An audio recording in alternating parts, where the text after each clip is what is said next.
What's up, everybody? Welcome back to My Twisted Life of TV. I am Poetry. You're here for a recap and review of Ready to Love. This is season 6, episode 1. We back in the DMV, or technically down the street in Potomac. All the cast members are from the DMV area, so I'm not even sure why they moved. Maybe they just had to move it out of the facility they were in, and they went to go film in another location because they didn't want to overlap with people. So yeah, we're in Potomac, down there with Giselle and Madame Karen and all them stuff, you know what I'm saying? And this cast to me are more mature as far as age is concerned, but I still see some of the same shenanigans popping off already. I really think that as the seasons go on and on and on, we're going to get to see more people who are just here to be on TV. Just here to be on TV. And one of the things that I picked up from it already, just from having watched episode 1 and then seeing the follow-up later on that night, is that half of the cast members already started a podcast. They already posting up behind the scenes footage. They already making their staple so that way people can know who the hell they are. There was 2 cast members who I said Instagram profiles were private, one of them being Tori and the other one being Ace. They opened them up now, so you can go follow them now and watch all of the stuff that they got going on. And Tori and Ace have joined together to review the show as the show is going on. So they're going to review their own season. As we all know, the last season's cast is reviewing this season as well. Everybody is a reviewer at this particular point in time. If you're new to this channel, make sure you go ahead and hit the subscribe button so that way you can know when all the videos pop up. Make sure you turn on your notification bells because I do not have a posting schedule. I try to do Ready to Love at least by Sunday. No spoilers, please. I don't watch trailers. I don't watch sneak peeks of next week. So if something happens in a sneak peek or in a trailer, please don't come in the comment section telling me about it. I watch the show and I review as I'm watching. So when I'm taking my notes, it's as the show is going on. So if there's something that I said while I'm doing my review, I may fix it later on. So make sure you watch the whole video to see if I fixed it. If I didn't, y'all can check me about that then. Let's see. I'm trying to make sure I get all the housekeeping out the way because we got a lot of new people here this season. I don't care if these cast members are your friends. I don't care if these cast members are your family members, your neighbor down the street, your old high school teacher. I am still going to state my opinion on the actions that they have done on this show and on how they look. Okay? You can get mad all you want, which I don't know why you're getting mad because I'm saying my opinion about how somebody look or how somebody saying or feeling or whatever, because we all here to give our opinion. But you can get mad all you want. I don't really care. I really don't care if you're mad. In my opinion, what does it mean to you that I call somebody unattractive? Oh well. Okay, you may like them for a different reason. You gonna get mad because somebody don't like what you like and somebody else? Shut the fuck up. Get the fuck out of here. I'm almost 50 years old. I'm too fucking grown for that. I don't come here playing child games. I don't come here playing games. Okay? So, we're gonna go ahead and start this season off. I am not a gossip blogger. There may be information that I may share, that I may learn throughout the season, but if you are here for gossip, that's not this channel. The cast members, if you're here watching and you want to spill tea with me, that's not me. That's not this channel. I will have a conversation with you behind the scenes or in Instagram or Twitter or whatever, and if I feel like it's worthy to be shared, maybe I'll share it, but I'm not a tea spiller. Tea costs too fucking much money. I don't care if it's $1.79 for 32 packs. It don't matter. It costs too much money to me. I'm not finna spill no tea. Anyway, so let's get started. First and foremost, we have Phil. Phil was one of the people who I could not find information on during my casting special. If you haven't seen my casting special, I'm gonna drop the link somewhere down in the description bar so you can go check that out. And I realized I actually did find him. He looked old as hell in his profile pics, and I didn't think that was the right person, so I skipped over him. I really did find Phil's profile. He is a 48-year-old software analyst. They always have one elder person on the cast. I can't really say he's elder because we're the same age. Me and Phil are the same age, but compared to the other cast members and the women that are there that are available to him, he could be their daddy. Some of them. Some of them are 30. He's 48. He could be their daddy. But anyway, he is looking for sexual energy in his relationships. That's the main thing he kept focusing on. I personally think that majority of the ladies are too young for him. But yeah, that's just my opinion. He is what I call the cornball of the season. It's exactly what I call him, the cornball. They always have one every season, and it's usually the older guy. Surprisingly, Walter wasn't the one last year, but it's usually the older guy that's the cornball. Last year was, whatever. Anywho, and that's what role Phil is filling for me. He goes by the nickname of P.O. I don't know, I instantly thought body odor. B.O. That's what I instantly thought when he said P.O. P.O. That's what I thought instantly. A lot of other people thought parole officer, it has some other names for him. But he calls himself P.O. Post Office because he delivers. He's one of them old men that sit in the park that are fishing around the lake, and you come through there with your friends on a Sunday, and you're real young, you got your little cute shorts on, hanging out with your girlfriends. They like, hey girl. Yeah, that's Phil to me. That's what I see from him, just by his whole demeanor. Okay. We next have coming up Dakaya. She is vaxxed and waxed, to let her say it, and she ready to meet her man. Tiffany with an I comes in next. She likes to touch and be touched. So that should tell you what type of party this is. She said those words, not me. She looking for somebody to have a lot of physical attraction, which most likely will be Phil, since he said that he just looking for sexual energy. And she looking for somebody to touch her. Tempted to touch. That's what she want. Put her hands all over her body. That's what Tiffany want. Tiffany, she already peeped the ring that's on Wiley's finger. He used to play college ball, I believe it is, or AAC.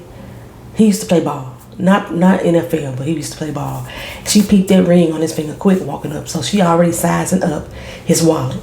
Okay? And being that Wiley is such a prominent figure in the DC area, I'm so surprised that people acting like they don't know who he is. So surprised people ain't acting that. I know who he was, and I wasn't living in DC. Okay, anyhow. Then comes in Precious, Fernando, and Tori.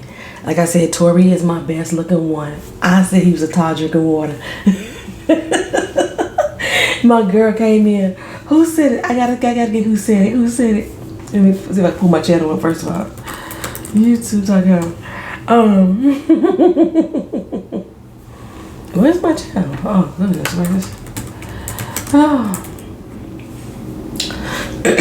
Excuse me. I'm getting over COVID, y'all. So forgive me. So turn it down, girl. Hey. So I was saying that Tori was the best looking one.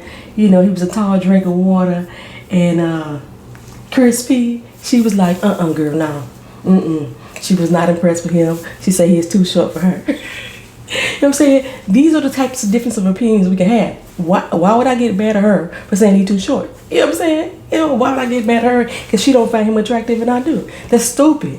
Let's keep that childishness out of my comment section. So, but that right there, that's the type of banter I like. Okay, girl, no, what you saying? He like this high. You know what I'm saying? Anyway, I still think Tori is one of the better looking ones. I know Tori. I didn't realize it when I first researched him. I know him. He's a poet. I told you I've been on the poetry scene since 1999. I know him from being a poet. He's younger than I am, so he wasn't somebody that I hung with, but I know who he is. He's a poet. Believe that. Trust me. Watch it pop up. Watch it pop up that he's a poet. All right, so Fernando comes in.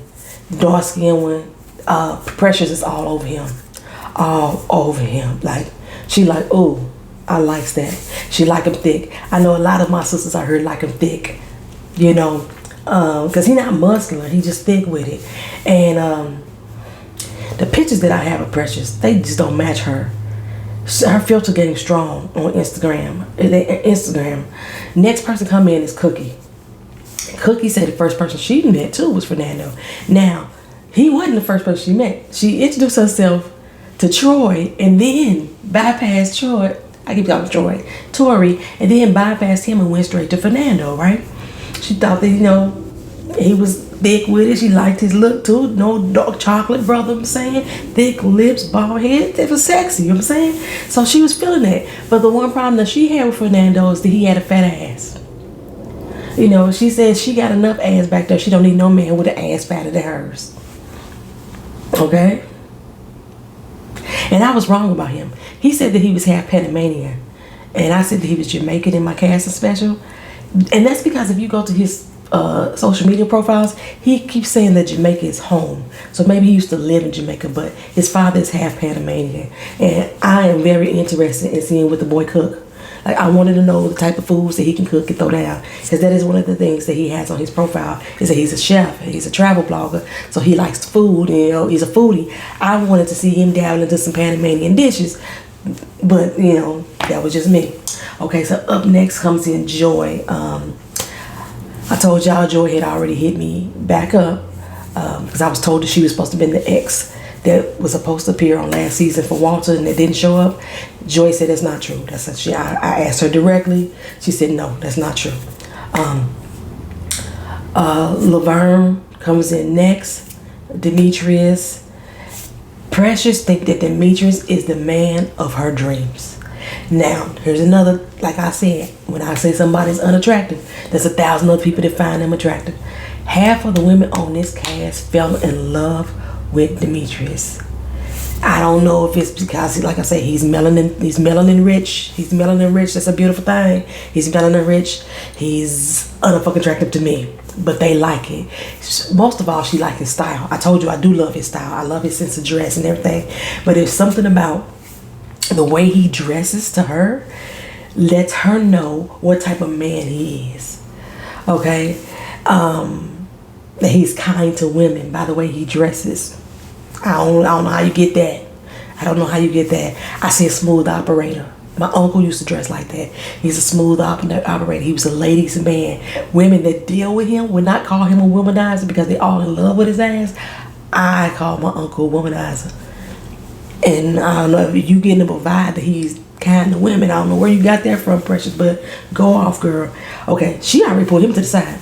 Precious coming in like, hey, come over here, let me holler at you. Let me talk to you. You know what I'm saying? She already doing it to all the men that she find interested. Like I said, from the way that he dressed, she think that he know how to treat a woman. So, then Sabrina rolls in. Sabrina came in with her checklist. Remember, who was that? Sydney had the checklist on her phone. That's what Sabrina did. She came in, had this full checklist of what she wanted in a man on her phone. Now, I'll be honest with y'all. I had a list. I forgot what I was in. I think I was in this philosophy class, and we was talking about what we want in life and what we want out of people and what our expectations were. And they said to write it down, So me, who else was it? Me, my best friend at the time, we were on a cruise. And like three other girls, we were on this cruise that we met. We didn't know them, but we met them on cruise. We all sat there and we wrote a list of everything that we wanted in a man. My list was pretty much what I didn't want, because I knew what I didn't want over what I wanted. Do I still have that list? I may still have that list because I'm a pack rat. I keep a lot of shit. So anyway, I had a list, but I ain't gonna keep this list around on my phone. When I meet people nowadays, which I haven't done in a while, but when I meet people nowadays, it's like I automatically know whether or not I vibe with you, I rock with you. There could be something about you that I find attractive that I don't find attractive in the next person. And it's the same quality because there's other things, other factors that go along with it for me personally. Okay, so anyway, but yeah, she had her checklist of what she wanted in a man. Then Laverne comes up. Laverne to me is a fuck boy. Yes, I was like drooling over his body during the casting special. He used to be a bodybuilder, but just because I appreciate your body don't mean I want you. Okay, he's a fuck boy to me. After I posted up my casting video, I'm still researching some of these people, trying to get to know him a little better. I see that he has baby mama drama, and I see that he likes to play victim a lot. in regards to his relationships. Nothing seems to be his fault. That's what I was gathering from his social media. Something about the way he holds his head when he talks, and the fact that his mouth moves when he speaks. You know how they say how you can tell when a person lying because their mouth moving. That's how I felt about Laverne. He full of shit. Like I say, he has this victim mentality that I'm picking up from him already. Okay, so then come Clifton in. So my cousin Vita the Diva, hey girl, hey. I bet you got close to your screen. I bet you got close to your screen when you walked in, didn't you, girl? Didn't you, girl? I know it. Especially when he spoke. What Paul said, Phil, is his name Phil? Paul. The 48-year-old, P.O. That's Paul. I called him Phil at first. That's Paul. Paul said that he was very white, the voice of God, and James Earl Jones all wrapped into one. I'm going to tell you, Clifton got a sexy voice. I love a man with some baritone, some bass in his voice. And Paul was already like, now the competition has begun. This big old teddy bear walked in. I told y'all these women was going to think he was a teddy bear. I told y'all that. I'm telling you, I'm picking up this fun side for him, but I'm still picking up this stubbornness about him as well. And I don't know, he seemed like somebody that I probably would be cool with. I probably hang with. That could be my homeboy, my big brother, my dog. I just don't see something that I would be in a relationship with. But I know that big, thick teddy bear type of man is a lot of women's vibe. Okay, so anyhow, Tommy finally comes in and he explains what the rules are going to be to everybody. It's only 7 people. 7 women, 7 men. Because this season he wants us to focus on quality over quantity. You know, it's amazing to me that he said that because they still decided to vote off 2 people. How are you getting quality time with people and it's been less than 24 hours? How can you sit here and say that I made up my mind about this person that abruptly in less than a day, and you saying that we focusing on quality, not quantity? You getting rid of 2 people. Everybody's shocked. Oh my God, 2 people. Yeah, they always get rid of 1 woman and 1 man. That's been the norm for the past 3-4 seasons. That's no shock. It's just the shock to me is that they still doing it on the first episode. Why? I really believe that people should not be eliminated until halfway through. We doing 10 weeks. Let them go 3 weeks before we have our first elimination. That's how I see it. That's how I see it. Okay, so anywho, all the women, they already looking at each other as competition. I'm sure the fellas are too, but they always catch the women vocalizing, well, I see who my competition, that she ain't no competition to me, or stuff like that. You know what I'm saying? But I think this cast of women are a lot closer in the previous seasons, though.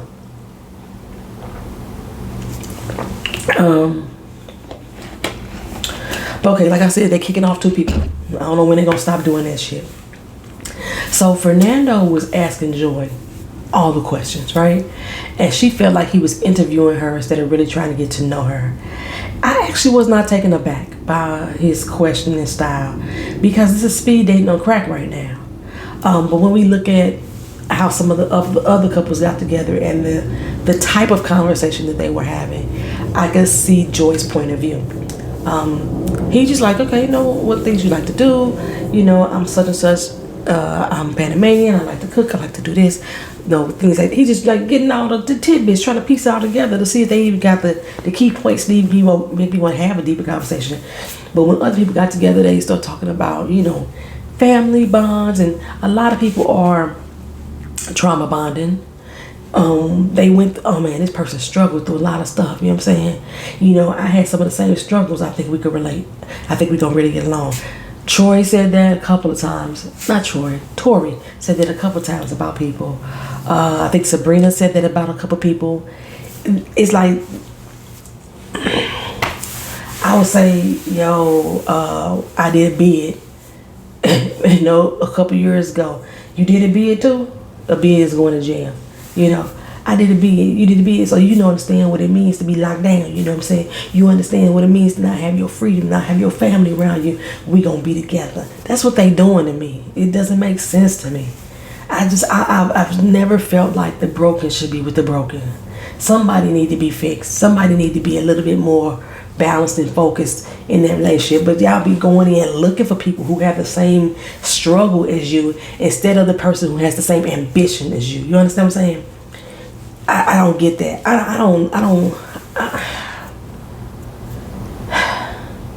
don't have to have been through what you've been through for me to understand or have an understanding or have compassion or have empathy for that situation. You know what I'm saying? Y'all know I'm diagnosed with PTSD.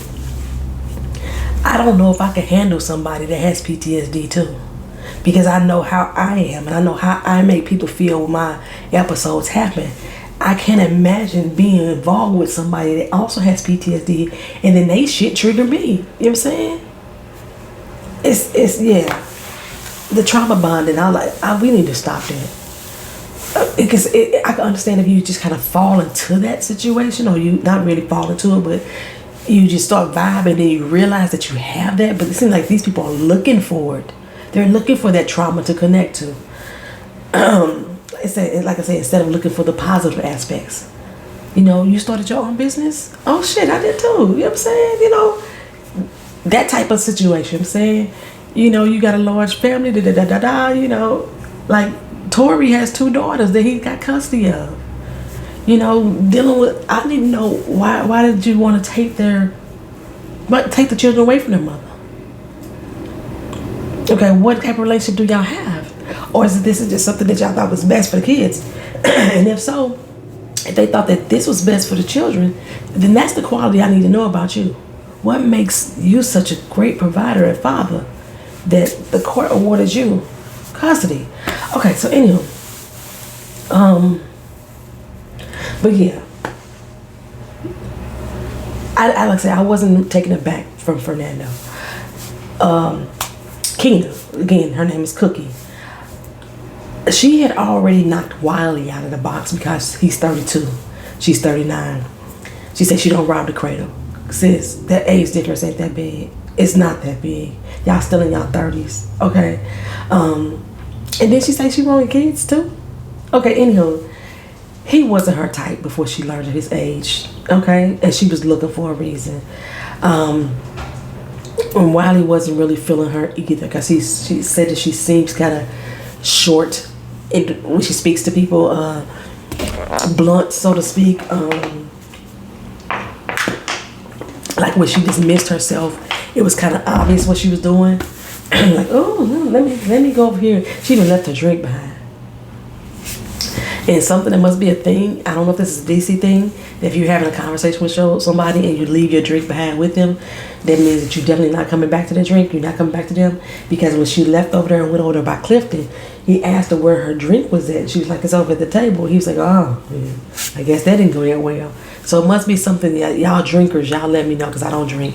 When you leave your drink behind in the conversation, that means don't follow me. If I take my drink with me, that means that you can come. I don't know. Let me know something. Okay, so Wiley wasn't feeling her either. Sabrina, like I said, she feeling Demetrius too. Like she's all over that. And again, to her, the way that he dresses is very appealing. Sabrina says that Sabrina 2.0 is ready to settle down. I was like, well, who the fuck is the original Sabrina? Who was 2.0? Who's 1.0? Whatever. How you bring 2.0? We ain't met the first one. We know you. We don't know you. What about you makes you 2.0? Well, okay. Apparently she done put herself through therapy. She done went through some stuff. She done got her some healing. Evidently that is a selling point these days too, to say, I went through therapy. I'm healed. I worked on myself. I've been through therapy. Like it's I guess that's a new criteria for relationships these days, for you to know that the other person worked on themselves and went through therapy. Let me tell you, everybody that go through therapy ain't healed. Everybody that go through therapy ain't. Just because you paid for therapy don't mean that you necessarily worked on yourself in the right way. You still can leave out of that mug and denial. I've been in therapy since 1996, and I know damn well I still got issues. I know for a fact. You know what I'm saying? I'm not gonna say I'm in the therapy, I'm healed. For me, because therapy is a lifetime commitment for me at this point. a lifetime commitment for me at this point. Anywho, that's just me. Well, Demetrius, he said he was previously married before. He was a cheater. And when he said he was a military man, I knew he was a cheater. He confirmed, yes, he was a cheater. But he's been through therapy. It's all better now. Like I said, and they bonded over the fact that they both been through therapy. Paul the P.O. He's trying too hard, y'all. He's trying too hard. Precious asked him, okay, so since you consider yourself the post office, what do you deliver? But he didn't answer. If he did, I didn't catch his answer, but I will answer for him. He's junk mail, okay? The shit we don't want, okay? He rubbed Ace the wrong way off the top. Ace is the one who I said whose name ain't her name. Her and Tori are the ones that are doing the podcast together. But yeah, he rubbed Ace the wrong way right off the top. It was almost like he was judging her because her first marriage only lasted a year and a half. She was like, that marriage was 10 years ago. You know what I'm saying? I was younger then. I've grown the fuck up. I guess if she said she went to therapy about it, it'd have been all right. But yeah, he was like, you know what? If you couldn't sustain that marriage after a year and a half, then what that say about you? I was like, well, damn. Okay. If he ain't the first one to go, something is wrong. Something is wrong. Or casting is setting this shit up. You know what I'm saying? I say it seems to be 9 times out of 10 it's the older dude who's always the cheesy one. Tommy comes in and asks all the ladies who they feeling right now. At the top of the list is Demetrius and Clifton. Those are the top 2. Like I said, I told y'all they consider Clifton to be the teddy bear with the deep voice. Just he wears confidence. He wears confidence, and Demetrius just dresses like confidence. So they are attracted to confident men. Fernando is in the lower tier, and Paul is in the lower tier. Fernando does not seem as sure about himself. He's nervous. Paul seems to be putting on a front because he's trying to impress. But we only saw one conversation that I can recall with Fernando. No, he had a short conversation with Keena, Cookie, and then he had a conversation with Joy. But the ladies ain't feeling him at all. And they decided that he was the one that needed to go. I think they got that wrong. I really do. I would have gave him a chance over P.O. But Joy, if something Joy says, there's something about P.O. that, really disturbs her, but at the same time, that disturbing factor intrigues her and makes her want to know more about him. Every season they get a dude like this, and everybody be like, oh, he made me laugh. I don't know why he made me laugh. Let's see what he really about. I know he's coming off, really corny, and then they find out 2-3 episodes later that he ain't shit. And then they want to get rid of him, wasting time, kicking off people who probably was really there for a purpose. Yeah, I don't know. I thought Fernando should have stayed.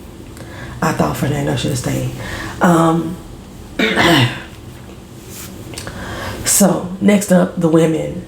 Out of I seen how people move, we didn't really get to see Ace much at all. So from what I seen from the women, Keena was the one, Cookie was the one at the low totem pole, the one who was kind of putting men off. Clifton and Joy, they really feeling each other. They remind me of London and Divine as far as a couple is concerned. Like I say, Laverne is really feeling himself.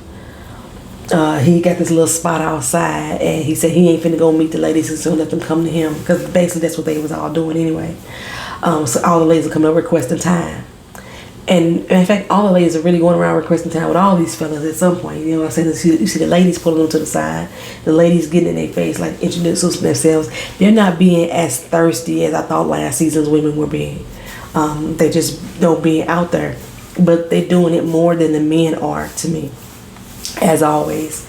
But Keena comes up and apparently interrupts a few conversations. Dakaya and Cliff was out there about to really dig in. They had been trying to get some time with each other. And then Keena just sat right on down, like, can I sit here? And they was like, oh, go right ahead. And like Clifton pulled her into the conversation that she actually didn't even want to be in. Her feet was hurting. She just wanted to get off her damn feet. It just so happened that this was the closest church to her. Y'all should have said, we was trying to have a moment by ourselves. Is that okay with you? And she'd take her ass somewhere else. Instead of going into the confessional like this, she came up here interrupting us, and now I'm trying to have my conversation. She joined my conversation. And I said, Keena didn't really want to be there anyway. She was just trying to get off her damn feet. Anyhow, I knew Keena was going. Keena seems to be the more, I ain't gonna say she's the more assertive one, because Precious was more assertive than anything. To all the men, to me, Precious was making rounds, baby. She's making rounds. It just the way that Keena,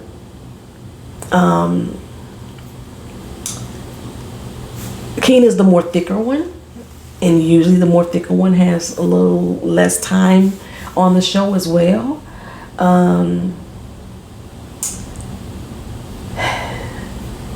And she has, what's the word I want to say? Her cutoff game seems strong. Like when she's not interested, you can clearly see it. And so it seems like she's not opening herself up, giving people a chance to really sit there and get to know who she is, or she's not really trying to get to know them either. And again, it could be the speed dating mentality that she had too. Like, okay, there's something about you I don't like. Let me go ahead and move on to the next person and see if I can figure out who I like over here. But I knew that was going to get her gone. And yeah, so Sabrina, which was surprising to me. I don't know, it's not surprising. They always pick the racially ambiguous type of girls at the top of the list for the most part. And it was Sabrina and Joy. Sabrina is Afro-Latina. But yeah, Sabrina and Joy make the top of the list. On the bottom of the totem pole was Keena, Ace, and Tiffany. They had 3. Again, like we really didn't see Ace much, so I knew Ace wasn't going nowhere. But yeah, Keena was out the door. So they're down to 12 people now, and we're gonna start getting those Ready to Love singles filtering in here soon. That's the end of episode 1. Y'all let me know what y'all think. I'm here for the season. It didn't turn me off. I'm not like that super excited, but fuck it, haven't been super excited since season 2. So it didn't turn me off. I'm gonna be here for it. I'm ready for it. Y'all let me know what y'all thought about each person down in the comment section. If y'all agree that Fernando should have been kicked off before P.O., put that in the comment section. Or if y'all thought somebody else should have went besides Fernando. Same thing with the women. Did y'all think Keena was the right choice? I believe she is the right choice. She was the right choice for the group setting that they had and how she connected with people. So I kind of knew she was going. But I was shocked. I was shocked at Tiffany. I was shocked at the Say Tiffany name. Yeah. So anyway, welcome to this season. Ready to Love. As I'm ready to love. Oh yeah, and thank you, Lovely True Red, for correcting me on the song. I was so wrong. So wrong. Peace.